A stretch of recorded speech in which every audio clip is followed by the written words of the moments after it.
நான் ஆசீர்வாதம் நம்ம என்ன நினச்சிக்கிறோம், வயசானவங்க பண்ணுறது ஆசீர்வாதம் நினச்சிக்கிறோம். கிடையாது. மனதிருப்பவர்கள் வாழ்த்துவதன் பெயர் தான் ஆசீர்வாதமே, இல்லையா? என்னம்மா, வயது தேவை கிடையாது, வாழ்த்துக்கு வயசே தேவையில்லை. அதே மாதிரி திட்டுறதுக்கு வயசு தேவையில்லை. எவன் வேணா எவனை வேணா திட்டுறான். அப்படி ஆயிடுச்சு. திரியின்றி எரியும் தீபங்கள். ஏன்? ரொம்ப மெனக்கட்டு வாழ்கிற வாழ்க்கை சில பேர் இது. ஆனால் தான் வாழ்கிற வாழ்க்கையின் மூலமாக இந்த உலகத்திற்கே வெளிச்சத்தை கொடுத்து விட்டு போன பல பேர் இந்த மண்ணில் இருக்காங்க. இதெல்லாம் எப்படி தெரியும் அப்படின்னா, படித்ததுனால தெரியும், வேற ஒன்றுமே இல்லை, படிப்பு தான் எல்லாமே. மது மஞ்சரின்னு ஒரு பொண்ணு, திண்டுக்கல்ல சின்னாலப்பட்டியில் பிறந்த ஒரு பெண். அப்பா நெசவாளர், அக்கா அண்ணன் இந்த பொண்ணு 3 பேர்.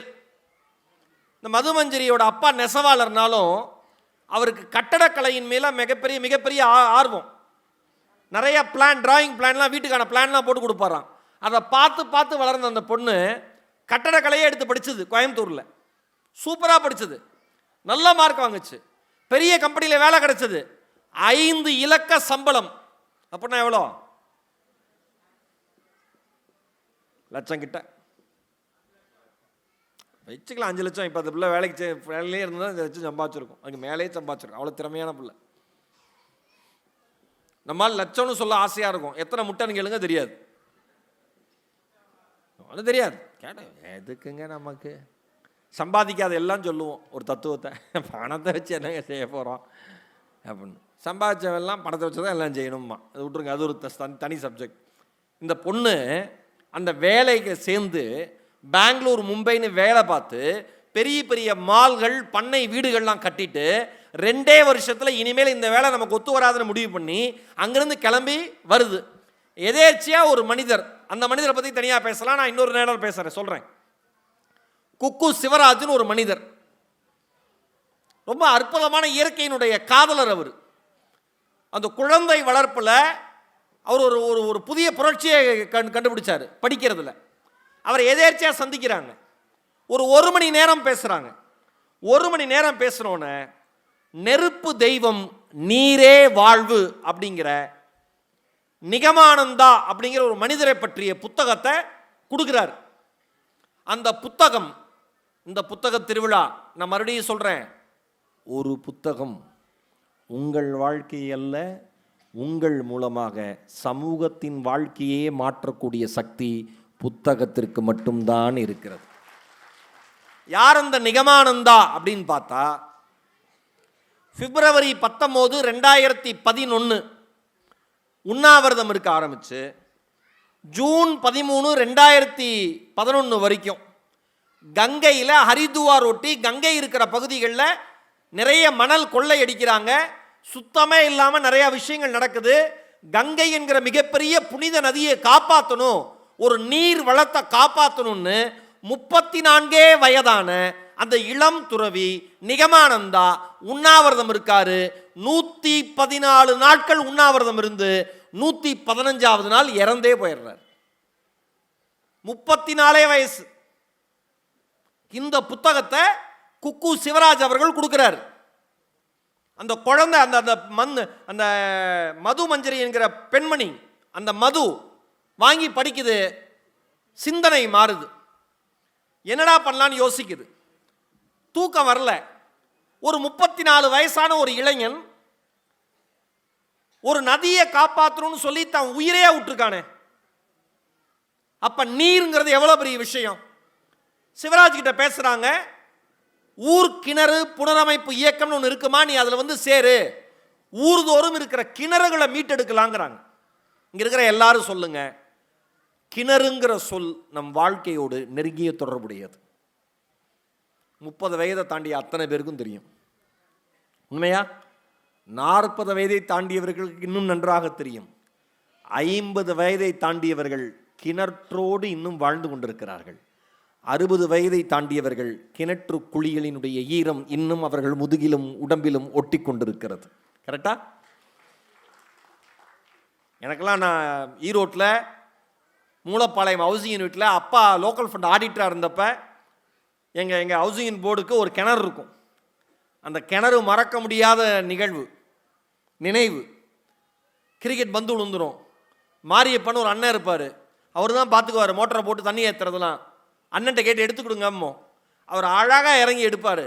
நீச்சல் கற்றுக்கலாம்டா, பயப்படாதீங்கடாம்பார். கிணறுங்கிறது நம்ம வாழ்க்கையோடு தொடர்புடையது. நீ கிணறை மீட்டெடுக்கலான்னு சொன்னோன்னே அந்த பொண்ணு அந்த சர்வீஸில் இறங்குறாங்க, அந்த டீம் அந்த சர்வீஸில் இறங்குது. திருவண்ணாமலை மாவட்டத்தில் வலசை துருவம்னு ஒரு கிராமம், 400 குடும்பங்கள் வாழ்கிற கிராமம். அந்த கிராமத்தில் இருக்கிற பெண்கள் 7 கிலோமீட்டர் நடந்து போய் தண்ணீர் எடுத்துகிட்டு வருவாங்களாம். ஆண்களுக்கு கவலை கிடையாது, வேலைக்கு போயிடுவாங்க, வந்து தண்ணி குடிக்கிறதோடு சரி. 7 கிலோமீட்டர் நடந்து போயிட்டு தண்ணி எடுத்துகிட்டு வருவாங்களாம். மிகப்பெரிய வருத்தம். இதை பார்த்துருக்காங்க. என்னாச்சுன்னு பார்த்தா 60 அடி ஆழமான கிணறு ஒன்று இருக்குது திருவண்ணாமலை, அவங்க வலசை துருவத்தில். அது என்னடா ஆச்சுன்னு பார்த்தா 70 வருஷத்துக்கு முன்னாடி தீண்டாமை கிணறுன்னு சொல்லி அந்த கிணறை ஒதுக்கி வச்சு மெல்ல மெல்ல குப்பையை போட்டு மூடியே விட்டானுங்க. அந்த இடத்துக்கே போக முடியல, முள் புதர் படிந்து கிடக்கு. இவங்க போய் மதுவன் டீம் போய் அந்த இயக்கத்தின் மூலமாக போய் மெல்ல மெல்ல அந்த குப்பைகளை எடுத்து முதல் சொட்டு நீர் சுரக்குதில்ல, சுரந்தோன சுற்றி இருந்த பெண்கள் எல்லாம் தாய்ப்பால் சுரந்தது போல நினைத்து அழுது கண்ணீர் வடித்த அந்த காட்சி என்னால் மறக்கவே முடியாது என்று சொல்லி இருக்கிறாள் அன்பு தங்கை மது. ஒரு கிணறு ஊரில் திடீர்னு ஒருத்தன் வரான், தோன்றான், சரி பண்ணுறான் அப்படின்னா விட்டுருவாங்களா? நம்ம ஊரில் நல்லது செய்ய விடவே மாட்டான். ஏன் வந்த, எதுக்கு வந்த, என் கிராமத்தில் என்ன தேவைக்காக வந்த, இந்த கிணறோட வரலாறு தெரியுமா? ஒரு குப்பையை எடுக்க மாட்டான், வியாக்கியானம் மட்டும் பேசுவான். நம்ம ஊரில் இவ்வளோ பிரச்சனை வரப்பெல்லாம் என்ன பண்ணுவீங்கன்னு கேட்குறப்ப மதுங்கிற அந்த பெண்மணி சொன்னா, பிரச்சனை வருகிற பொழுதெல்லாம் புன்னகையை மட்டுமே பதிலாக தருவோம். எங்களுக்கு கிணறை மீட்டெடுக்கணும், இது மட்டும்தான், வேற எந்த லட்சியமும் இல்லை. நாயக்கனூர்னு ஒரு ஊரில் கிணற தூர்வாடுறப்ப 30 நாட்கள் கிணற்றுக்குள் இருந்த குப்பையை மட்டும் எடுத்துக்கிட்டே இருந்தாங்களாம். எவ்வளோ நாளுங்க? 30 நாள். 30 நாள் கிணத்துக்குள்ள இருந்த குப்பையை எடுத்துட்டு அதுக்கப்புறம் தோண்ட ஆரம்பிச்சோன்னே ஒரு பெரியவர் தினமும் இவங்க வேலை பார்க்குறப்பெல்லாம் வந்து உட்காந்து இப்போ எத்தனை அடி, இப்போ எத்தனை அடி, இப்போ எத்தனை அடின்னு கேட்டுகிட்டே இருப்பாராம். இவங்களும் டெய்லி பதில் சொல்லுவாங்களாம். டெய்லி வருவாராம், இப்போ எத்தனை அடி, இப்போ எத்தனை அடின்னு. ஒரு நாள் இன்றைக்கு தண்ணீர் வரும் என்று சொல்லிட்டு போயிட்டாராம். அதே மாதிரி அவங்க வேலையை முடிக்கிற அந்த நேரத்தில் உள்ளிருந்து தண்ணீர் பீரிட்டு வெளியில் வந்துச்சான். மதுவும் அவங்களுடைய நண்பர்களும் மொத்த டீமும் அந்த வயசான பெரியவரை போய் பார்த்து கையெடுத்து கும்பிட்டு, ஐயா தண்ணி வந்துருச்சு, உங்களுக்கு எப்படிங்கய்யா தெரியும்னாங்களாம். அதற்கு அந்த பெரியவர் சொன்னாராம், நாயக்கனூரில் இருந்த அந்த பெரியவர் சொன்னாராம், இந்த கிணற்றை தோண்டுகிற பொழுது மண்ணள்ளி போட்டவன் நான். எத்தனை அடியில் இதற்கான ஜீவன் இருக்கிறது என்பது எனக்கு தெரியும். சொல்லும் போதே சிலுக்குது. ஒவ்வொரு முறையும் இந்த கிணற்றை தாண்டி போகிற பொழுதெல்லாம் கண்ணீர் விட்டு அழுதிருக்கிறேன். எங்கள் மண்ணுக்கான ஜீவ நதி இப்படி குப்பை மேடாக இருக்கிறது என்று கவலை விட்டிருக்கிறேன். இன்னைக்கும் அழுகிறேன். என் ஜீவநதியை நீங்கள் மீட்டெடுத்து கொடுத்ததால் இன்றைக்கும் நான் அழுகிறேன். என் அன்பு திருவள்ளூர் மக்களே, மது என்கிற அந்த சகோதரி பேசுகிற பொழுது சொல்கிறாள், அந்த பெரியவரை பார்க்கிற பொழுது, அந்த பெண்கள் கண்ணீர் சிந்துவதை பார்க்கிற பொழுது, தமிழகம் முழுவதும் இருக்கிற கிணறுகளை மீட்டு தர வேண்டிய ஒரு கடமை எங்களுக்கு இருக்கிறது என்று நாங்கள் உணர்ந்தோம். அதற்கான பணியை தொடர்ந்து செய்கிறோம். இதற்காக நாங்கள் யாரிடத்திலும் பணத்தை வாங்குவது கிடையாது. நண்பர்கள் மட்டுமே உதவுகிறார்கள். சோஷியல் மீடியாவில் போடுறோம், விருப்பம் இருக்கிறவங்க காசு தராங்க, அதை வச்சு இந்த திட்டங்களை செய்கிறோம். கிணற்றை மீட்டெடுத்து அதை அந்த ஊர் மக்களுக்கு ஒப்படைக்கிறப்ப அதை சாதாரணமாக தரதில்லை, ஒரு திருவிழா போல தருகிறோம் என்று அந்த பெண் சொல்கிறாள். நான் யோசித்து பார்க்கிறேன் மக்களே, ஏன் கிணற்றை மீட்டெடுத்து ஒப்படைக்கிற பொழுது திருவிழா போல தர வேண்டும். எந்த மண் தனக்கான தண்ணீரை தன்னகத்தே வைத்துள்ளதோ அந்த மண் வாழ்கிற பூமியில் வசிக்கிற மனிதர்களுக்கு தினம் தினம் திருவிழா என்பதை இங்கு இருக்கிற எல்லோரும் நம்புங்கள். திரியின்றி எரியும் தீபங்கள். இப்போ மது மஞ்சரி எவ்வளோ பொருத்தமாக இருக்குது பார்த்தீங்களா? பொருத்தமாக இருக்கா இல்லையா? யாருக்கு தெரியும்? மதுவை பற்றி உங்களுக்கு தெரியுமா? T20 மேட்ச் பற்றி தெரியும். இந்தியா எவ்வளோ ஸ்கோர் அடிச்சுன்னு தெரியும். சூரியவன்ஷி அடித்தது தெரியும். நாளைக்கு என்ன படம் ரிலீஸ் ஆகும்னு தெரியும். இல்லை ரிலீஸ் ஆகாதா அப்படிங்கிறது தெரியும். என்ன நடக்குதுன்னு தேவையில்லாத விஷயங்கள் எல்லாமே நமக்கு தெரியும். ஆனால் நம்மை சுற்றி நமக்காக வாழ்ந்து கொண்டிருக்கிற மனிதர்களின் வரலாறை நமக்கு படிக்கிறதுக்கு நேரமே கிடையாது. நான் அதனால்தான் சொல்லுகிறேன், இங்கே அமர்ந்திருக்கிற அத்தனை பேரும் நாளை உள்ளே சென்று உங்களுக்கான புத்தகத்தை தேடுங்கள். நீங்கள் வாழ்க்கையில் எதை தேடிக்கொண்டிருக்கிறீர்களோ அந்த புத்தகம் நிச்சயம் உங்கள் கைகளுக்கு வரும். உங்கள் வாழ்க்கை மாறும். நீங்கள் வாசிக்க தொடங்கினால் வாழ்க்கை மாறும். எவ்வளோ பெரிய விஷயம் அந்த பொண்ணு பண்ணது.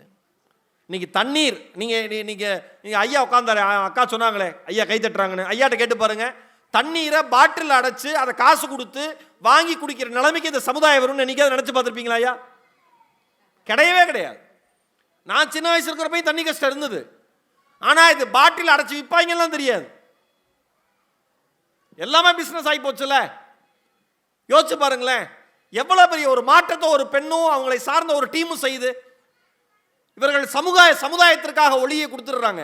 அவங்களுக்கு எந்த ஒரு பண ஆதாயமோ புகழ் வெளிச்சமோ எதுவுமே கிடையாது. ஆனால் இந்த சமுதாயத்தில் பிறந்ததற்காக இந்த சமுதாயத்திற்கு ஏதாவது செய்ய வேண்டும் என்கிற கடமையில் ஓடிக்கொண்டிருக்கிற உன்னதமான மனுஷங்க இருக்கிற எல்லாரும் புரிஞ்சுக்கோங்க. தமிழில் ஈகை அப்படின்னு ஒரு வார்த்தை இருக்கு. ஈகை, ஈகைன்னா என்ன? இப்படி தான் இருக்கணும். ஒன்று கேட்டால் உடனே கீழேருந்து பதில் வரணும். கேட்டால் உத்து பார்க்குறாங்க நம்மளை, பயமாக இருக்கு. ஈகைனா என்ன? கொடுக்கிறது. கவிக்கோ அப்துல் ரஹ்மான் ஐயா சொல்றாரு, முத்துக்குளிக்க வாரிகளான்னு ஒரு புத்தகத்தில், தமிழ் மாதிரி ஒரு அற்புதமான மொழி உலகத்திலே கிடையாது. ஏன்? அதுக்கு ஒரு சின்ன உதாரணம், ஈகை என்கிற சொல். ஈனா கொடுன்னு அர்த்தம். கையில் தான் கொடுக்க முடியும். மனுஷன் சொல்றாரு,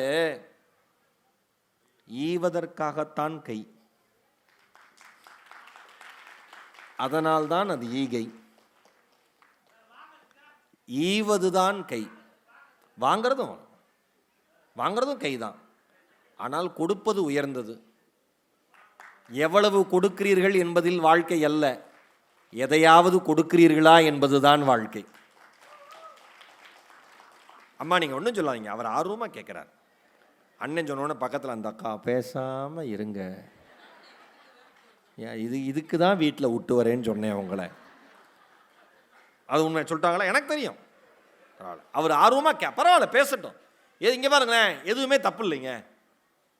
இப்போ அவர் சந்தேகம் கேட்டு எனக்கு தெரியலன்னா நான் தெரிலன்னு சொல்லணும், அதுவும் தப்பு இல்லை, தப்பே கிடையாது. நம்ம கை இப்படி இருக்கிற வரைக்கும் தினம் தினம் வாழ்க்கைக்கு நன்றி சொல்லுங்க. இப்படி இல்லாமல் நம்ம கை எப்படி வச்சதுக்கு, கரெக்டா? சும்மா ஒரு 4 இன்ச்சு வித்தியாசம்தான், இப்படி அவ்வளோதான். ஈவதற்காக தான் கை, ஈவது தான் கையினார் கவிக்கோ அப்துல் ரஹ்மான். இது எதுக்குன்னு சொல்கிறேன். சிந்துடாய் சப்கல் அப்படின்னு ஒரு பெண்மணி. நான் எதுக்கு இந்த பேர்லாம் அழுத்தி சொல்கிறேன் அப்படின்னா, ஆர்வம் இருக்கிறவங்க இதுக்கப்புறம் போய் கூகுளில் அவங்க பேர்லாம் டைப் பண்ணி சர்ச் பண்ணி தேடி எடுத்து அவங்க வாழ்க்கையை படிக்கணும். சிந்துடாய் சப்கல். நீங்கள் எவ்வளோ தப்பாக டைப் பண்ணாலும் கூகுள் புரிஞ்சுக்கிட்டு கரெக்டாக சொல்லும். நம்ம யோகிதை தெரியும், அதுக்கு வாயில் நுழையாது, அதுக்கு தான் டைப் பண்ணுங்கன்னு. இப்போ புரிஞ்சிருச்சு அக்கா ஏன் அமைதியாக இருக்க சொல்லுச்சுன்னு. அக்கா என்ன பார்க்குது, ஏண்டா டேய் பேச ஆரம்பித்து 2 மணி நேரம் தான் ஆகுது. எவ்வளோ வருஷமா அக்கா? 45 வருஷம் அந்த பெண்மணியினுடைய நிலைமையை நினச்சி பார்க்குறேன். ஆமாம், இல்லை அண்ணன் உற்சாகமாக இருக்காப்புல. அந்த பெண்மணி சிந்துடாய் சகல் என்கிற அந்த பெண்மணி, சிந்துன்னு வச்சுங்க, அண்ணனுக்கு புரிகிற மாதிரி, நம்ம எல்லாருக்கும் புரிகிற மாதிரி, அனாதைகளின் தாய் என்று செல்லமாக அழைக்கப்படுபவள். ஒரு ஆச்சரியமான விஷயத்தை சொல்லவா? ஒரு காலத்தில் பாட்டு பாடி பிச்சை எடுத்து வாழ்க்கையை நடத்திய ஒரு பெண்மணி பத்மஸ்ரீ விருதை பெறப்போகிறாள் என்று அவளோ இந்த சமுதாயமோ சிறிதாவது யோசித்திருக்குமா? ஆனால் அந்த பெண்மணிக்கு இந்திய அரசு பத்மஸ்ரீ விருதை கொடுத்து கௌரவித்தது. ஏன்? ஆயிரக்கணக்கான அனாதைகளினுடைய ஆதர்சமான தாயாக அவள் விளங்கியதால், மிகச்சிறந்த பணியை அவள் மேற்கொண்டதால் அந்த வயதான மூதாட்டிக்கு பத்மஸ்ரீ விருது வழங்கி கௌரவித்தது. அந்த அம்மாவை எல்லாம் மாயி அம்மான்னு கூப்பிடுவாங்க. கௌரவ டாக்டர் பட்டம், நாரி சக்தி புரஸ்கார் விருது, அன்னை தெரசா விருது, ரியல் ஹீரோஸ் அவார்ட், இப்படி ஏகப்பட்ட விருதை வாங்கியிருக்காங்க. 2021 அவர்களுக்கான பத்மஸ்ரீ விருது கிடைச்சது. மகாராஷ்டிராவில் வார்தா மாவட்டத்தில் ஒரு சிறிய கிராமத்தில் பிறந்தவங்க, கால்நடை மேய்த்து பிழைக்கிற குடும்பத்தில் பிறந்த பெண்மணி. இவரது பிறப்பே குடும்பத்துக்கு வெறுப்பு. சிந்தின்னு அவங்க பெயர்ல, சிந்தி அப்படின்னா மராத்தி மொழியில கிழிந்த துணின்னு அர்த்தமா. பெத்த அம்மா அப்பா எப்படி பேர் வச்சிருக்காங்க பாருங்க, வெறுப்புல கிழிந்த துணின்னு அர்த்தமா. அந்த அம்மா ஆரம்ப பள்ளி படிக்கிறதுக்கு ஸ்லேட் வாங்க வசதி இல்லை. பராடின்னு ஒரு மரத்தோட இலைய பறிச்சு அதுல எழுதி படிச்சது. 4வது வரைக்கும் தான் படிச்சது. 12 வயசுல கல்யாணம் பண்ணி வச்சாங்க. 3 ஆண் குழந்தைகள். அடுத்த ஒரு குழந்தை கருவுற்று இருக்கிறப்ப 9 மாசமா இருக்கிறப்ப கணவன் எட்டி உதைச்சு மிதிச்சு வெளில தள்ளலாம். அந்த அம்மா வெளில வந்துச்சு. அந்த அம்மாவுக்கு ஓரளவுக்கு பாட தெரியும். பாட தெரிஞ்சதை வச்சுக்கிட்டு அந்த அம்மா ரயில்வே பிளாட்ஃபாரத்தில், பஸ் ஸ்டாண்டில், மக்கள் கூடுகிற இடத்துல எல்லா இடத்துலையும் பாடி பாடி பிச்சை எடுத்தது. கருவுற்று இருந்த பெண் குழந்தையா பிறந்தா, ஒரு பெண் குழந்தை ஒரு அநாத ஆசிரமத்தில் சேர்த்துச்சு. அந்த சேர்க்க போனப்பதான் தெரிஞ்சது, இவ்வளோ அனாதைகள் இந்த சமுதாயத்தில் இருக்கிறார்களா? உறவுகளால் கைவிடப்பட்ட இத்தனை மனிதர்கள் இருக்கிறார்களா? இவங்களுக்காக ஏதாவது பண்ணணும். அந்த அம்மா என்ன பண்ணுச்சு? பிச்சை தானே எடுத்துட்டு இருந்துச்சு. பிச்சை எடுக்கிற நேரத்தை அதிகம் செய்தாள் அந்த பெண். என்ன சொல்றப்ப எப்படி கடுமையா பிச்சை எடுக்க ஆரம்பிச்சாங்க. மெல்ல மெல்ல இவங்களை பத்தி தெரிஞ்சு உதவிகள் வர ஆரம்பிச்சது. இல்லங்கள் அமைக்க ஆரம்பிச்சாங்க. அதன் மூலமா உதவிகள் பண்ண ஆரம்பிச்சாங்க. இவங்க பிச்சை எடுத்துட்டு இருக்கிற காலகட்டத்தில் பாதுகாப்புக்காக எங்க இருப்பாங்கன்னா சுடுகாட்டில் போய் இருப்பாங்களாம். அந்த பெண் சுடுகாட்டில் போய் இருப்பாங்களாம். நான் யோசிச்சு பார்க்குறேன், சுடுகாட்டில் ஒரு பெண் இருப்பது நல்லது. அங்குதான் எழுந்து வந்து யாரும் தொந்தரவு செய்ய மாட்டார்கள். மீதி எல்லா இடத்துலையும் பொம்பளைங்களுக்கு தொந்தரவு தான், வயசு வித்தியாசமே கிடையாது. இப்படி இருந்த அந்த அம்மா மெல்ல மெல்ல மெல்ல மெல்ல மெல்ல தன்னை சார்ந்த சமூகத்துக்கு கிடைச்ச நன்கொடைய, கிடைச்ச உதவிய அனாதைகளுக்கு பராமரிக்கிறதுக்காக மெல்ல மெல்ல மெல்ல வந்துச்சு. இதுல என்ன ஒரு அற்புதமான விஷயம் தெரியுமா? அவங்க புருஷனுக்கு 70 வயசா இருக்கிறப்ப அந்த ஆள் மறுபடியும் இந்த அம்மாவை தேடி வரான், அடைக்கலமாகறான், என்னை ஏத்துக்கோன்னு. இந்த ஆம்பளைங்க மாதிரி ஒரு திருட்டு பயலுக உலகத்துல யாருமே கிடையாது. உண்மனே, நாமெல்லாம் ஒத்துக்கணும். நாம பண்ற வேலைக்கெல்லாம் நமக்கு இந்நேரம் 10-15வது திவசம் வந்திருக்கணும். ஏதோ அந்த அம்மா காக்காய்க்கு சோறு வைக்காம நமக்கு வச்சு வாழ வச்சுக்கிட்டு இருக்கு. என்ன சாதாரண விஷயமா? நம்மகிட்ட இருக்கிற மிக மோசமான கோபத்தை, நம்ம ஆழ்மனதில் கொட்டி கிடக்கிற அசிங்கமான சொற்களை, நம்முடைய உடலில் இருக்கிற பலத்தை எல்லாத்தையுமே மனைவிங்கிற ஒருத்தி வந்துட்டா காமிக்க தயாராயிருவோம் ஆண்கள். இதெல்லாம் சக்தி இருக்கிறப்ப, கெத்து இருக்கிறப்ப, கொஞ்சம் பணம் இருக்கிறப்ப, ஒரு சட்டையை போடுறப்ப கை இப்படி நுழைஞ்சாலே WWF சாம்பியன் நினப்பு. இவ்வளவு ரசப்பொடி போறதுக்கு பதிலா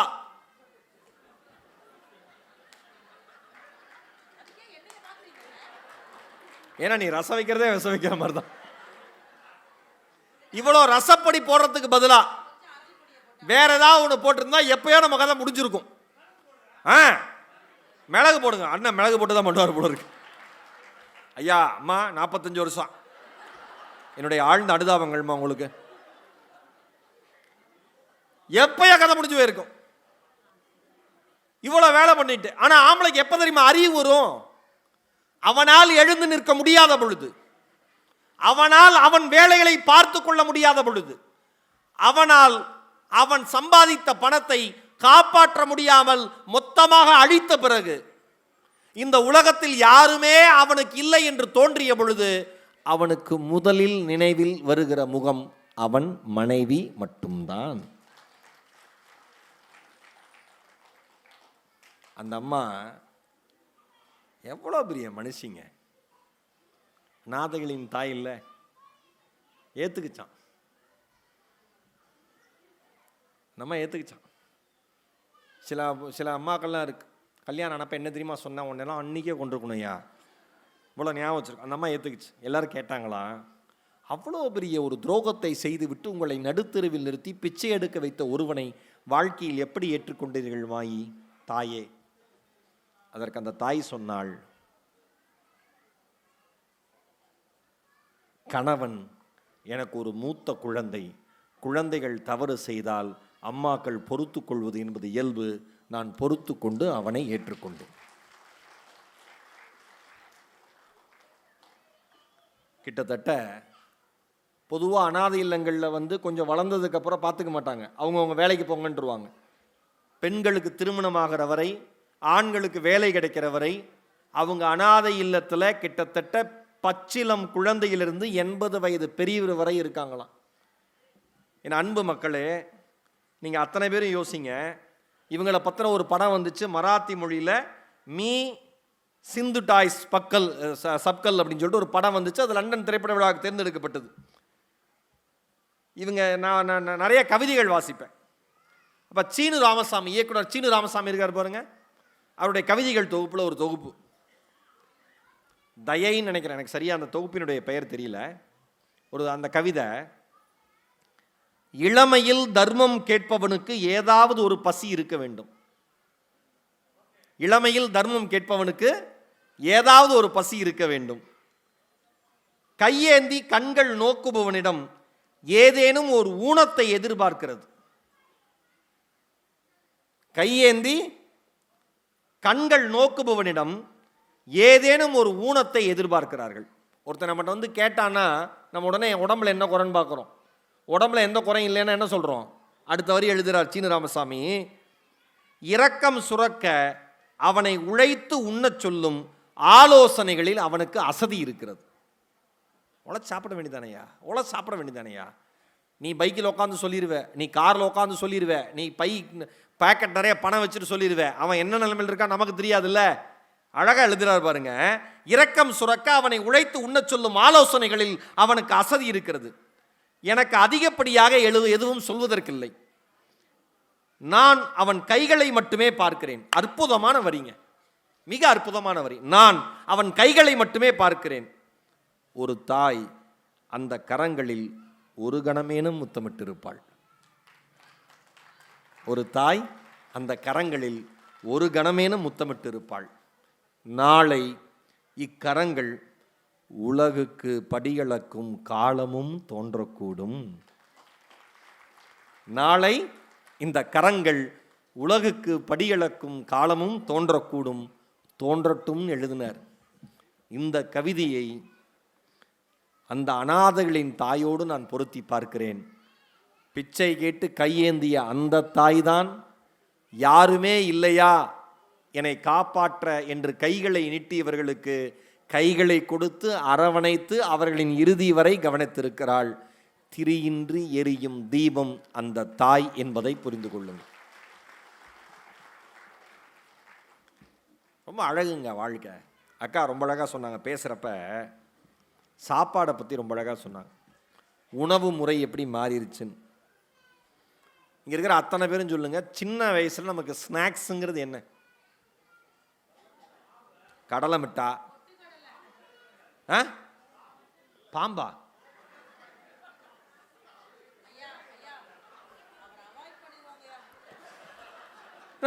அண்ணா ஸ்நாக்ஸா சாப்பிடுவீங்களா? ஏன் என்னக்கா சொல்றாரு உங்க கணவர்? ஓ ஸ்நாக்ஸ்னு புரிஞ்சுக்கிட்டீங்களா?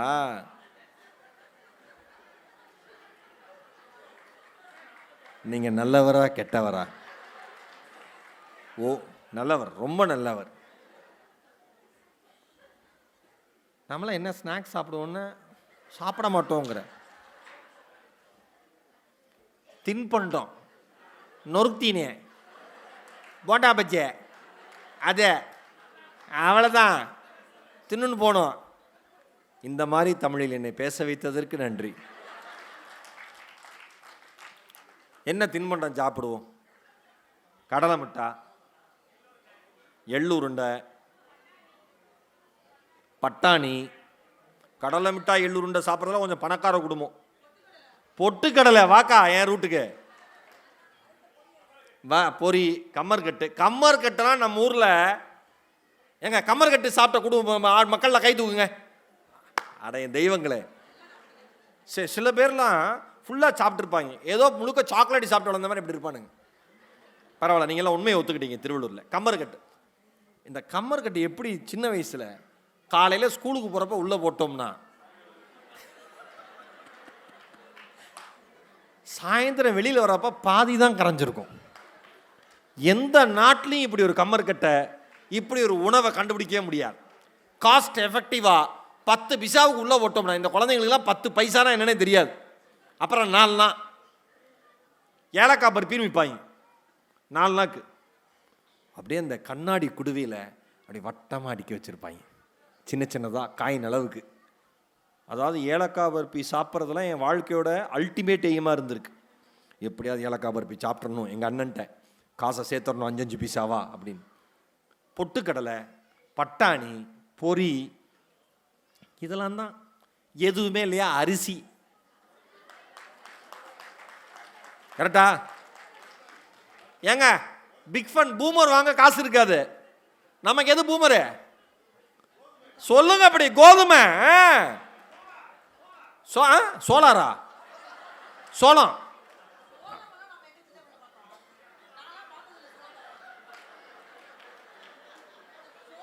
இங்க பாருங்க, 45 வருஷம் அக்கா, உனக்கு நஷ்ட ஈடா எவ்வளோ வேணா நான் தரேங்க்கா. இந்த மனுஷனை ஏதாவது 2 பேரும் சேர்ந்து பண்ணி விட்டுருவோம் நம்ம. சோளமா, கோதுமை, கோதுமையை சாப்பிட்டு அரைச்சிக்கிட்டே இருப்போம், பிக் ஃபன் மாதிரி வந்துடும். கரெக்டா? மொட்லி விட முடியாது, வராது. ஃப்ரெண்டு பக்கத்தில் கொஞ்சம் பணக்கார ஃப்ரெண்டு, அவன் அப்படி சாப்பிட்டு விடுவான், நாம அப்படி இருப்போம். மொட்லி விடுமா அவன், எனக்கு பிடிக்காது அப்படின்னு. பிடிக்காம இல்லை, வராது. எவ்வளோ இப்போ சார், இப்போ நான் வந்து உங்கள் கையில் ஒவ்வொருத்தர் கையிலையும் ஒரு 5000மோ 10,000மோ 500 தரல, பழைய நினைவுகளை சொன்னேன். எவ்வளோ மகிழ்ச்சி ஆயிட்டீங்க அத்தனை பேரும், எவ்வளோ மகிழ்ச்சி ஆயிட்டீங்க. அரிசின்னு சொன்னா எத்தனை பேருக்கு சிரிப்பு கைத்தட்டு. கரெக்டா? இந்த ஆம்பளை பசங்க டிராயரில் ஃபுல்லாக அரிசி தான் போட்டு வச்சிருப்பாங்க. பெரிய சிந்தனை, சிற்பி நினப்பு. எப்போ நமக்கு போர் அடித்தாலும் எடுத்து ஏதோ உடனே தாமஸ் ஆல்வா எடிசனா, ஆல்பர்ட் ஐன்ஸ்டீனா மாறுற மாதிரி ஜவுமிட்டா வாட்ச் மாதிரி கட்டுறது. அவர்கிட்ட சொல்லுவோம், கொஞ்சம் பெரிய வாட்சா கட்டுங்க. அவர் சொல்லுவார், நீ கொடுத்த நொட்ட நாக்கு இது போதும். பெரிய வாட்சாங்க, உன் கையை சுற்றி கட்டுறது. என் கிளாஸில் குண்டா இருப்பான். ஆனால் உண்மையாக சொல்கிறேங்க, நம்ம பசங்க மூளையே மூளைங்க. என் ஃப்ரெண்டு ஒருத்தன் சொன்னான், மச்சான் எவ்வளோ இருக்குது? என்கிட்ட 10 காசு ஒன்ட்டா, 5 காசு ஒன்ட்டா. இவர் மொத்தமாக 8 அணா இருக்குது. 8 அணாக்கு இந்த வயலை விட்டுருவோம்.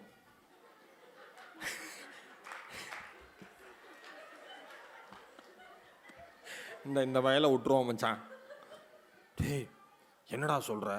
அவன் உடனே அவன் அப்போ ஹீரோ ஆயிடுறான்ல, உடனே பெருமை. இந்த வயலை நாம் கிட்ட போனோம்னா கடைக்காரர் கண்டுபிடிச்சிடுற ரெகுலர் கஸ்டமர். நாம் இவன் கையில் 50 பைசா கொடுத்து 8 கொடுத்து வாட்ச் கட்ட சொல்லிடுவோம். இவன் போய் வாட்ச் நாங்கள் அதே 8 கொடுத்தா இத்தினுண்டு இருக்கும் வாட்ச். அவனுக்கு பெருசாக இருக்கும்ல. அவன் ஒரு நேர்மையான மனுஷன். போயிட்டு வரேன், ஆனால் அதிகமாக இருக்கிறது எனக்கு. கரெக்டு தானே? ஏன்னா அவனால தான் எங்களுக்கு கிடைக்கிது. இப்படி இருந்ததுங்க காலம். ஒன்றும் பெரிய ஒரு சிக்கல் இல்லை உணவு முறையில். அக்கா சொன்ன மாதிரி நம்மளுக்கு முதல்ல நம்ம வீட்டு சாப்பாட்டை தாண்டி ஒரு சாப்பாடு இருக்கிறதே நமக்கு தெரியாது. கரெக்டு தானே மேடம்? அதனால் நல்லா இருந்தோம். என்ன சாப்பிடலாம் என்ன சாப்பிடலான்னு இழுத்துனே இருக்கான்ல, அதான் இழுத்துனே இருக்கான்.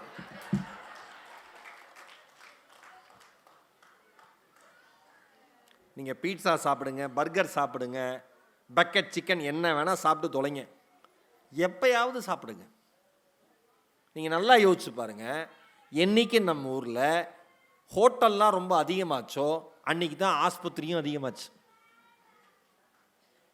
கரெக்டா? நம்ம ஏரியாக்கே ஒரு டாக்டர் இருப்பார், ஒரு ஹோட்டல் இருக்கும். கரெக்டாக இருந்துச்சு. இப்போ தெருவுக்கு 10 டாக்டர் இருக்கார். ஏன்னா 25 பிரியாணி கடை இருக்குது, 25 ஃபாஸ்ட் ஃபுட் கடை இருக்குது. மிட் நைட் பிரியாணி, நடு இரவு சாப்பிடு, அப்படியே போய் சேரு. எதையுமே சார் ஒன்று சொல்லவா, அளவாக இருப்பது நலமாக இருந்தது. அளவாக இருந்தது நலமாக இருந்தது. அளவற்று கிடைப்பது அலுப்பாகி போனது. கரெக்டா? நம்ம குழந்தைங்களுக்கு ஏங்க, நாம் சின்ன வயசில் ஹோட்டலுக்கு போவோம், மெனு கார்டில் என்னென்ன இருக்கும்? உலகத்தில் எங்கேயுமே கிடைக்காது. எடுத்தோட இட்லி, ஒய்யால வெறுப்பா. இட்லி, தோசை, ரவா தோசை, ஆனியன் தோசை, பூரி, பரோட்டா. மெனுவே முடிஞ்சு போச்சு. இப்போ மெனு கார்டு தரான் நிஷாக்கா, ஒரு 25 பக்கம். இது சாப்பிட்டா இன்னைக்கு சாப்பிடலாம், 4வது பக்கத்தில் சாப்பிடுங்க, 4 நிமிஷம் தான் போயிடுவீங்க. பொரட்டு. இதில் என்ன ஆயிட்டான் மனுஷன்னா, அத்தனையும் பார்த்துட்டு இன்னைக்கு என்ன ஸ்பெஷல், அந்த சர்வருக்கு 1 லிட்டர் தண்ணி எடுத்து மூஞ்சிலே ஊற்றுன போல இருக்கும். தின்னுட்டு போங்களாண்டா. மெனு ஃபுல்லாக படிச்சுட்டு என்ன இருக்கு அப்படிமா, எப்படி இருக்கும் ஆத்திரமா. இப்படி இருந்துச்சு உணவு முறை. நம்ம உணவு முறை சிக்கலே கிடையாது, ஆப்ஷன்ஸே கிடையாது. விளையாண்டு வந்தால் கூழ் கொடுப்பாங்க வீட்டில், ராகி கூழ், சத்துமாவு கஞ்சி ஒவ்வொரு வீட்லேயும் அந்த அம்மாவே அரைக்கும். புருஷா ரைஸ் மில் போய் அரைச்சிட்டு வருவார். அதுலேயும் முன்னாடி மிளகா போட்டு அரைச்சிருந்தா சத்து மாவு போட்டு அரைக்க கூடாது. இதெல்லாம் எங்க அம்மா எங்க அப்பாவுக்கு சொன்ன ரூல்ஸ். ஏன்? அந்த காரம் குழந்தைங்க சாப்பிட்ற இந்த மாவுல ஏறிடும். ஒரு நாள் எங்க அப்பா போன ஒரு அரை நாள் வரல. எங்க அம்மா மாவு அரைச்சிட்டு வர இவ்வளவு நேரமா? எங்க அப்பா வந்தவெல்லாம் மிளகாயா அரைக்கிறாண்டி, நான் எங்கடி மாவு அரைக்கேன். அப்போ பரவாயில்ல. ஏங்க இதெல்லாம் நான் நீங்கள் ஒன்றுமே ப்ரிப்பேர் பண்ணிட்டு வரல. உணவுன்னு சொன்னோன்னே இவ்வளோ ஞாபகங்கள் நமக்கு இருக்குது. சாப்பிட்றதுன்னு சொன்னோன்னே அவ்வளோ சந்தோஷமாக இருக்கும். எது கொடுத்தாலும் மகிழ்ச்சியாக சாப்பிட்ட தலைமுறை நம் தலைமுறை. எதை கொடுத்தாலும் மகிழ்ச்சியாக உண்ட தலைமுறை நம் தலைமுறை. எதை கொடுத்தாலும் உண்ணாமல் இருக்கிற தலைமுறை இந்த தலைமுறை. அந்த பையன் சொல்றான், ஏன் சார் டேஸ்ட் இல்லை, சக்கரை இல்லை, குறையா. நம்மாழ்வார் ஐயா சொன்னார். ஏங்க நம்மாழ்வார் ஐயா என்ன பல கோடி சம்பாதிச்சுட்டா போனாருன்னு யோசிச்சு பாருங்க. ஒரு மல்டிநேஷனல் கம்பெனி ரன் பண்ணாரா? இல்லை உலகம் முழுக்க சொத்து வாங்கி போட்டிருக்காரா? இல்லை தமிழ்நாடு முழுக்க பண்ணை தோப்புகளை வாங்கி போட்டிருக்காரா? உலகம் முழுக்க எது நல்லது, எதை சாப்பிடணும்னு சொல்லிட்டு விதைச்சிட்டு அந்த மனுஷன் விதையா போயிருக்கார். அவர் தான் சொன்னாரு, நம்மாழ்வார் ஐயா சொன்னாரு, விவசாயம் என்பது வியாபாரம் அல்ல, அது ஒரு வாழ்க்கை முறை. நீ எவ்வளோ சீக்கிரம் விதைச்சு அறுவடை பண்ணி விற்கலான்னு பார்க்காத, எப்படி அவனை சாப்பிட வைக்கணும்னு யோசினார். வியாபாரமாக பார்க்காத விவசாயத்தன்னார். இதனுடைய பலன் எப்படி கிடைச்சதுன்னா, இல்வான்னு ஒரு 4-5 ஸ்டூடெண்ட்ஸ் ஸ்வீடன் நாட்டிலேருந்து வந்திருந்தாங்க. அவங்க நாட்டில் ஸ்வீடனோட தலைநகரில் அங்கே இருக்கிற ஒரு கல்லூரியில், ஸ்டாக்ஹோம் ஸ்வீடனோட கேபிட்டல் தலைநகரம், அங்கே இருக்கிற ஒரு கல்லூரியில் படிக்கிறவங்க சுற்றுச்சூழல் மற்றும் சகோதரத்துவம் சார்ந்த படிப்பு, அந்த படிப்பை படிச்சுட்டு இருக்க அந்த சகோதரிகள் இங்கே வராங்க. அவங்க நாட்டுப்படி 3 வருஷ படிப்பில் 2 வருஷம் அங்கே படிக்கணும், 1 வருஷம் இங்கே படிக்கணும். நம்மாழ்வார் தொடங்கிய குடும்பம் அமைப்பு மூலமாக இங்கே கற்றுக்க வராங்க. இங்கே கற்றுக்கிறாங்க 1 வருஷம் படிப்பை முடிச்சுட்டு அந்த இல்வா என்கிற அந்த சகோதரி சொன்ன ஸ்டேட்மெண்ட் என்ன தெரியுமா? இது நாள் வரை நாங்கள் சாப்பிட்டது உணவு அல்ல, விஷம் என்று சொன்னார். இங்கே வந்த பிறகுதான் எது உணவு என்று அறிந்து கொண்டோம். கரெக்டா? திரியின்றி எரியும் தீபம் இன்றைக்கும் நம்மாழ்வார் ஐயா ஏற்றி வைத்த அந்த அறிவு தீபம் எந்த திரியும் இன்றி எல்லோரும் மனதிலும் எரிந்து கொண்டிருக்கிறது. இதுக்கு பேர் தான் வாழ்க்கை. ஐயா தான் சொன்னாரு, டே தண்ணியை பூமியை தோண்டி எடுக்காதீங்கடா, அதை வானத்திலிருந்து வரவைங்கடான்னு. தண்ணியை பூமியை தோண்டி எடுக்காதீங்க, அதை வானத்திலிருந்து வரவீங்க. நீ இந்த இயற்கைக்கு சரியா பண்ணேன்னா இந்த இயற்கையும் உனக்கு சரியா பண்ணும், இல்லைன்னா சரியா பண்ணும். சொல்றோம்ல, தை பிறந்தெல்லாம் இவ்வளோ குளிர் பார்த்ததே இல்லை. நீ புடுங்கின புடுங்குக்கு மரத்தை இந்த குளிர் வரதான் செய்யும். எங்கள் ஊர்லெல்லாம் இப்படி மழை வந்து பார்த்ததே இல்லை. மழையே நம்ம ஊரில் வராது, வந்தால் இதுக்கு மேலே வராதுங்கிற அளவுக்கு வரும். இனிமேல் உலகம் இப்படி தான் இருக்கும். ஏன்? நாம் விதைச்சது. நான் அடிக்கடி சொல்லுவேன், நினச்சது முளைக்காது, விதைச்சது தான் முளைக்கும். ஒரே ஒரு பிளாஸ்டிக் பேப்பரை இந்த மண்ணுக்கிட்ட அப்படி தூக்கி போட்டோம்னா இந்த மண் விடுகிற சாபத்தில் ஒரு சிறிய பங்கு நமக்கு சொந்தம்னு அர்த்தம். எனக்கு தெரிஞ்சு ஒயர் கூடையில் போயிட்டு இருந்ததா? கரெக்டா? பார்சல்லாம் முதல்ல எப்படிங்க போய் வாங்கிட்டு வருவோம்? ஹோட்டலில், தூக்குச்சட்டியில், டிஃபன் பாக்ஸில், மந்தார இலையில், வாழை இலையில் இட்லி கட்டி கொடுப்பாங்க, பாக்கு மட்டையில் கொடுப்பாங்க. அந்த வாழை இலையில் சுட சுட இட்லி கட்டி கொடுத்தோன்னே அந்த அந்த அந்த பொட்டலத்தை பிரிப்போம் பாருங்க. அந்த இலையை கட்டுறதுக்கு இப்போலாம் போட்டு ரப்பர் பேண்டை போட்டு தூக்கில் தொங்க விடுறான் பாருங்க. சாம்பார் பேக்கெட்டை பிரிக்கவே முடியாது. பசியில் உட்காந்துங்க ரப்பர் பேண்ட் பிரிக்கிறதுக்குள்ள நீ செத்துருவேன். ஒய்யால கொலவரியில் போட்டிருப்பான் பேண்டை. எப்படி வரல? அண்ணெல்லாம் சுற்றி சுற்றி மண்டை கண்டு போய் படுத்த பிறகு அக்கா ஊட்டி விட்டுருக்கு. பழைய காலத்தில் இலையை கட்டுறதுக்கு என்ன பண்ணுவாங்க சொல்லுங்க? வாழை நாறு, அந்த வாழை அந்த அந்த இடத்துல சர்ன்னு இப்படி உரிப்பாங்க, கட்டுவாங்க, கொடுப்பாங்க. எல்லாமே இயற்கையாக இருந்ததா? உடம்பு ஆரோக்கியமாக இருந்துச்சா? 80 வயசு 90 வயசு பாட்டிங்கன்னா கிராமத்து பக்கம் அதே நிலத்துக்கு போயிட்டு அதுக்கு இப்போ கூலி வேலை பார்த்துட்டு திரும்பி வந்துக்கிட்டு இருக்கு. 20 வயசு பையன் உட்காந்தா எந்திரிக்க முடியல, இடுப்பு பிடிக்குதுன்னு டாக்டர்கிட்ட இருக்கான். ஏன்டா பிடிக்குதுன்னா, நீ பிடிச்ச புடி அப்படி அங்கங்கே பிடிக்குது. வாழ்க்கை முறை எப்படி? நம்மளுடைய என்ன சொன்னார்? அவ்வளோதான் சார். இந்த வாழ்க்கையில் நாம் ரொம்ப ரொம்ப நல்ல வாழ்க்கை வாழணும்னு சொல்லிட்டு இந்த மண்ணுக்காக மனிதர்களுக்காக போராடிய மனிதர்கள் தான் திரியின்றி எரிகிற தீபங்கள். நல்லா ஞாபகம் வச்சுக்கோங்க. நான் பெங்களூர் போயிருக்கேன். பெங்களூர் போயிட்டு ஒசூர் போகிறேன். ஒசூரில் சிவராத்திரி பூஜை கலந்துக்கிறதுக்காக போகிறேன். என்னுடைய நண்பர்கள் வந்து ஓ மை காட் அப்படின்னு ஒரு ஆப் லான்ச் பண்ணாங்க. அதுக்கு சிவராத்திரி பூஜை ஒன்று வச்சாங்க. அதுக்காக நான் போயிருந்தேன். அந்த போகிற வழியில் ஒரு கிராமத்து வழியில் போகிறேன். சிறிய சிறிய குழிகளாக இருக்குண்ணே. அந்த சின்ன சின்ன குழியை ஏதோ ஒரு மனுஷன் சைக்கிளில் ஜல்லி அள்ளிட்டு வந்து உள்ளுக்குள்ள போட்டு மூடி சரி பண்ணிக்கிட்டு இருக்கார்.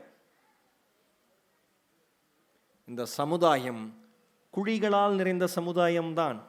ஆனால் அதை நிரப்புவதற்கு ஒரு நல்ல மனிதன் எங்கேயோ உலவிக் கொண்டிருக்கிறான் என்பதை மறந்து விடாதீர்கள். ஏன், என்ன வேலை அவனுக்கு? யார் அவரு? அந்த குழிக்கு அவருக்கு என்ன சம்பந்தம்? ஏதோ ஒன்று நடந்திருக்கலாம், அவர் தவறி விழுந்திருக்கலாம், அவர் தலைமுறை தவறி விழுந்திருக்கலாம், யாருமே விழலைனா கூட யாரும் விழக்கூடாதுன்னு கூட அவர் நினைச்சிருக்கலாம். மிகப்பெரிய மனிதர்கள் மட்டும் திரியின்றி எரிகின்ற தீபங்கள் அல்ல. அடுத்த மனிதனுக்காக, இந்த மண்ணுக்காக, இயற்கைக்காக யார் யாரெல்லாம் யோசிக்கிறார்களோ அவர்கள் அத்தனை பேருமே திரியின்றி எரிகின்ற தீபங்கள். கிட்டத்தட்ட 1 மணி நேரம் ஆக போகுது. பேச்சினுடைய நிறைவா ஒரு விஷயத்தை சொல்லி முடிக்கிறேன். எனக்கு ரொம்ப பிடிச்ச ஒரு அன்பு தாய், மர தேவதை என்று அந்த மக்களால், சமூக மக்களால் பாராட்டப்படுகிற ஒரு உள்ளம், வனங்களின் களஞ்சியம் என்று இயற்கை ஆர்வலர்களால் பாராட்டப்பட்ட ஒரு வயதான தாய், துளசி கவுடான்னு அவங்க பேர் என்னங்க? துளசி கவுடா. கர்நாடகாவில் அங்கோலா அந்த பகுதியில் ஹொன்னாலி அப்படிங்கிற கிராமத்தில் பிறந்த ஒரு தாய். அவங்க ஏழ்மையான குடும்பம். 3 வயசுல அப்பா இறந்துடுறார். 12 வயசுல கல்யாணம், கொஞ்ச நாள்லயே புருஷன் இறந்துடுறாரு. அப்புறம் அம்மா சகோதரிகளோட வேலை பார்க்குறாங்க. கர்நாடகாவில் வனப்பகுதியில் தினக்கூலியா வேலைக்கு போறாங்க. பாத்தி கட்டி விதைகள் விதைச்சு வளருது இல்ல, அந்த விதைகளை பாதுகாக்கிற பணி துளசி கவுடாக்கு, துளசி அம்மாவுக்கு. அந்த அம்மா விதைகளை பற்றி நல்லா தெரிஞ்சுக்கிறாங்க. ஒரு ஆச்சரியம் என்ன தெரியுமா? ஃபாரஸ்ட் டிபார்ட்மெண்ட்ல மெத்த படிச்சுட்டு வேலைக்கு வந்தவங்களுக்கே தெரியாத ஒரு விஷயம், தரமான விதைகளை உருவாக்குகிற தாய் மரங்களை துளசி கவுடா மட்டுமே தெரியும். அவங்களுக்கு மட்டும்தான் தெரியும். ஆச்சரியப்பட்டு போனாங்க அத்தனை பேரும். அந்த அம்மாவுக்கு 80 இறந்துட்டாங்க, தவறிட்டாங்க. அந்த அம்மா 80 வயசுக்கு மேலே, எப்போ சரியாக பிறந்தாங்க கூட அவங்களுக்கு தெரியல. எவ்வளோ மரங்கள் நட்டாங்கன்னு தெரியல. எவ்வளோ மரங்கள் நட்டிருப்பீங்கன்னு அந்த அம்மா கேட்டதுக்கு, தெரிலப்பா, நடுறது மட்டும் என் வேலை, வளர்க்குறது தான் என் வேலை, கணக்கு வச்சுக்கிறது என் வேலை இல்லைன்னு அந்த அம்மா. இயற்கை ஆர்வலர்கள் சொன்னாங்க, அந்த அம்மா இந்த பகுதியில் நட்டு வளர்த்த மரங்களின் எண்ணிக்கை 40,000 என்று சொன்னார்கள். ஒரே ஒரு தனி மனுஷி. யோசிச்சு பாருங்க, ஒரு தனி மனுஷியால ஒரு காட்டை உருவாக்க முடியும்னா நம்ம ஒரு மரத்தை நட்டு வளர்க்க முடியாதா? ஒவ்வொருத்தரும் ஒரே ஒரு மரத்தை நட்டு வளர்க்க முடியாதா? பண்ணலாம்ல. அந்த அம்மா சொன்னாங்க, பத்மஸ்ரீ விருது வாங்கினாங்க. இந்த துளசி கவுடா மாதிரி, மரியாதைக்குரிய அனாதைகளின் தாய் சின்னம்மா மாதிரி, நம்மாழ்வார் ஐயா மாதிரி, மரியாதைக்குரிய அன்பு சகோதரி மது மஞ்சரி மாதிரி, பெயர் தெரியாமல், ஊர் தெரியாமல், நம் பார்வைக்கே படாமல் இந்த மண்ணுக்காக போராடுகிற 1000 உள்ளங்கள் இருக்கிற பூமி இந்த பூமி. ஏன் இந்தியா உலகத்தில் இருக்கிற அத்தனை பேராலும் மதிக்கப்படுகிற பூமியாக இருக்கிறது என்றால், இந்த நாட்டில் இருக்கிற நல்ல எண்ணம் கொண்ட மனிதர்கள் மாதிரி உலகத்தில் வேறு எங்கும் இல்லை என்று நம்புங்கள். நம்ம நாட்டை பற்றி எவ்வளவோ கிண்டல் பண்ணலாம், நகைச்சுவை சொல்லலாம், நாங்களே சொல்லுவோம். ஆனால் இந்த நாடு மாதிரி ஒரு சிறந்த நாடு எதுவுமே இல்லை. நம்ம மொழி மாதிரி ஒரு சிறந்த மொழி எதுவுமே இல்லை. மகாகவி பாரதி 1915 வருஷம் புதுச்சேரியில் இருக்கிறப்ப அவருக்கு உதவி செய்த பரளி சு நெல்லையப்பருக்கு ஒரு கடிதம் எழுதினார். அந்த கடிதத்தை அப்படியே அந்த கடிதத்தில் நிறைய இருக்கு. அது ஒரு விஷயத்தை எழுதுறேன். ஏன் தமிழ் மொழியை பேசுகிறப்ப நாளைக்கு பள்ளிக்கூடம் இருக்குது, எல்லா குடும்பத்தோட குழந்தைகளோட வந்திருக்கீங்க, இவ்வளோ பேர் உட்காந்து கேட்குறீங்க, இந்த நேரத்தில் உட்காந்து கேட்குறீங்க. ஏன்னா நம் தாய்மொழியான தமிழுக்கு இருக்கிற ஆற்றல் மாதிரி, சுவை மாதிரி, வரலாறு மாதிரி உலகத்தில் வேறு எந்த மொழிக்கும் இல்லை என்று நம்புங்கள். அண்மையில் எகிப்தில் பிரமிடுகளில் சிகை கொற்றன்கிற வார்த்தை வந்ததுன்னு உலகமே கொண்டாடுது. கண்டுபிடிச்சது நம்ம அறிஞர்கள் கண்டுபிடிச்சதுதான் ஒத்துக்க மாட்டாங்க. வெளிநாட்டை சேர்ந்த 2 அறிஞர்கள் கண்டுபிடிச்சாங்க. பொருணை நாகரிகம், கீழடி நாகரிகம் எல்லாமே தமிழர்களுடைய பெருமையை பறைசாற்றுகிறது. பாரதி எழுதுறாரு, கவனமா கேளுங்க. அந்த மனுஷன் பரளி சு நெல்லையப்பருக்கு எழுதுறாரு, உனது கடிதம் கிடைத்தது. குழந்தைக்கு உடம்பு செம்மை இல்லாமல் இருந்தபடியால் உடனே ஜவாப் எழுத முடியல, பதில் கடிதம் எழுத முடியல. குழந்தை புதிய உயிர் கொண்டது. இன்று உன் விலாசத்துக்கு நாட்டு பாட்டுகள் அனுப்பி வைக்கிறேன். உன்னோட அட்ரஸ்க்கு நான் எழுதின நாட்டு பாடல்களை அனுப்பி வைக்கிறேன். அவற்றை பகுதி பகுதியாக பிரித்து உனது பத்திரிகையிலும் ஞானபானுவிலும் பிரசுரம் செய்திடுக. புதுமை பெண் என்றொரு பாட்டு அனுப்புகிறேன். அதை தவறாமல் உடனே அச்சிட்டு வெளியிடுமாறு கேட்டுக்கொள்கிறேன். எங்கேனும் எவ்வளோ பெரிய மகாகவி, குழந்தைக்கு உடம்பு சரியில்லை, செத்து பொழைச்சி வந்திருக்கு, அதுக்கப்புறம் கடிதம் எழுதியிருக்காரு. கடிதம் எழுதுனது பரளீசு நெல்லையப்பருக்கு, தம்பின்னு உரிமையோடு கூப்பிடுகிற ஒரே ஒரு உள்ளம். அது அவர் எழுதுகிறாரு, எங்கேனும் எப்படி ஏனும் பணம் கண்டுபிடித்து ஒரு நண்பன் பெயரால் நமக்கு அனுப்புக தம்பி. பணத்தை எப்படியாவது அமைச்சர்றா தம்பி. பாரதி எங்கு நிற்கிறான் என்றால், அடுத்து வரப்போகிற இந்த வரியில்தான் பாரதி வாழ்கிறான். உனக்கேனடா இது கடமை என்று தோன்றவில்லை, உனக்கேனடா இது கடமை என்று தோன்றவில்லை, உனக்கேண்டா அந்த தலைவிதி அப்படின்னு எனக்கு தெரியல, நீ வாழ்க உனது அன்புள்ள மகாகவி பாரதி. இதே பாரதி தான் செல்லம்மாளுக்கு எழுதிய கடிதத்தில் எழுதினார், மனசு கஷ்டப்படுறப்பெல்லாம் தமிழ் எடுத்து படினார். ஒரு கவிதை அதை செய்யும், இலக்கியம் அதை செய்யும், ஒரு கதை உங்கள் வாழ்க்கையோடு உங்களை தொடர்புபடுத்தும், ஒரு நாவல் அதில் வருகிற ஒரு கதாபாத்திரம் உங்களுடைய வாழ்க்கைக்கு மிக நெருக்கமாக இருக்கும். என் அன்பு தோழமைகளே, வாசிக்க கற்றுக்கொள்ளுங்கள். வாசிக்கிற பொழுது மட்டும்தான் உலகத்தை நேசிக்கவும் கற்றுக்கொள்வீர்கள். வாசிப்பு தான் நீங்கள் யார் என்பதை உங்களுக்கு அடையாளம் காட்டும். வாசிப்பு தான் நாம் எல்லோரும் சமம் என்பதை மறுபடியும் மறுபடியும் நம் மண்டை மேல் அடித்து சொல்லும். வாசிப்பு தான் இந்த உலகத்தில் யாரும் மேலுமல்ல கீழுமல்ல என்பதை உணர்த்தும். வாசிப்பு தான் மனிதனாக பிறந்த நம்மை மனிதனாகவே அடையாளம் காட்டும். வாசிப்போம், உலக உயிர்களை நேசிப்போம். இந்த அருமையான வாய்ப்பிற்கு என் இதயம் நிறைந்த நன்றிகளை சொல்லி விடைபெறுகிறேன். வாய்ப்பிற்கு நன்றி. வணக்கம். வணக்கம். இந்த பதிவை குறித்து உங்களுடைய கருத்துக்கள் வரவேற்கப்படுகின்றன. மறவாது ஐதர்மபுரி சேனலை சப்ஸ்கிரைப் செய்து பாருங்கள்.